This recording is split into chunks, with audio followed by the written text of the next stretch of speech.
የኛ መልእክት ለኤርትራ መንግስት ኤርትራ ወንድሞቻችን ናቸው ከነሱ ጋር ውጊያ አንፈልግም ለኤርትራ መንግስት ያለ መልእክት አንደኛ ጥይት አስተላላፊ አትሆኑ ሀገር ሁኑ ወደ ጎረቤት ሀገር ጥይት ማስተላለፍ ጥሩ አይደለም አባይም ጸባይ ገዝቷል የኛም ሽፍቶች ጸባይ ይገዛሉ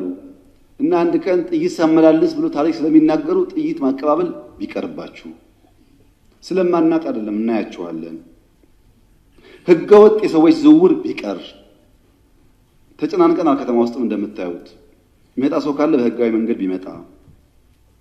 ህገወጥ ንግድ ቢቀር ፎርጅድ ብር ቢቀር አሜሪካ አስቀምጣቸው የምትሰሯቸው ብላክ ማርኬት ማሳደግ ቢቀር እንደ ጎረቤት ብንተሳሰብ ህጋዊነት ከተከተል በንግዱም በሚፈናቀለው ጥይት ማቀበሉን ከተዋችሁ በሰላም አብረን ለማደግ በፍቅር አብረን ለመቀጠል ከምን ጊዜውም በላይ ኢትዮጵያ ፍላጎት አላት እኔ ልክ እንደባለፈው አሁንም አስመራ መሄድ ፍላጎት አለኝ ችግር የለብኝም ምን ከሆነ ትርፍ ካለው ነው ትርፍ ከሌለው ጊዜ ማባከን ነው እኔ ባሌ መላለስበትን ጊዜ ዝም ብዬ በከንቱ አስመራ መላለስ አልችልም ጊዜ የለኝም ስራ አለኝ ጦርነት አንፈልግም የምንለው በምክንያት ነው እኛ እንዳያችሁት የሚያጓጓን ነገር አለ የ10 ቢሊዮን ብር ኤርፖርት እንገነባለን የ10 ቢሊዮን ብር ነዳጅ ማዳበሪያ እንገነባለን የ9 ቢሊዮን ብር ቤት እንገነባለን ኮሪደር እንገነባለን ይሄ ሁሉ የሚያጓጓ ስራ ያለ ሰው ጦርነት ያስብ አይችልም ጦርነት የሚያስብ ስራ የሌለው ብቻ እኛ የሚያጓጓ የምንተጋለት የምንለፋለት የልማት ስራዎች አሉ ከማንም ጋር መዋጋት ፍላጎት የለንም ለምን ውጊያው ከተነሳ የተከበረው ምክር ቤት ውጊያው ከተነሳ ውጤቱ ግልጽ ነው ውጤቱ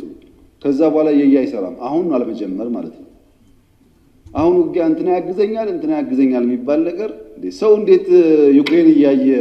ፓለስቲናን እያየ ስለማገዝ ያወራል ማንንም አይሞትልህም ሞራል ይሰጣል እንጂ አይሞትልህም መጨረሻ የምትሞተው አንተው ነህ አያዋጣም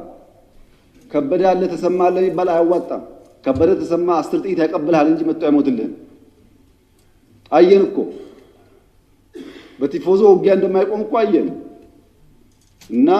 አንፈልግም ልማት ነው እንፈልገው ሰላም ነው እንፈልገው ከማንም ጋር ግጭት ለማድረግ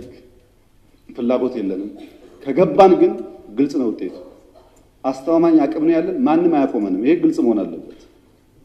ማንም አያቆመንም ወደዛ እንዳንሄድ ሪስፖንሲብሊ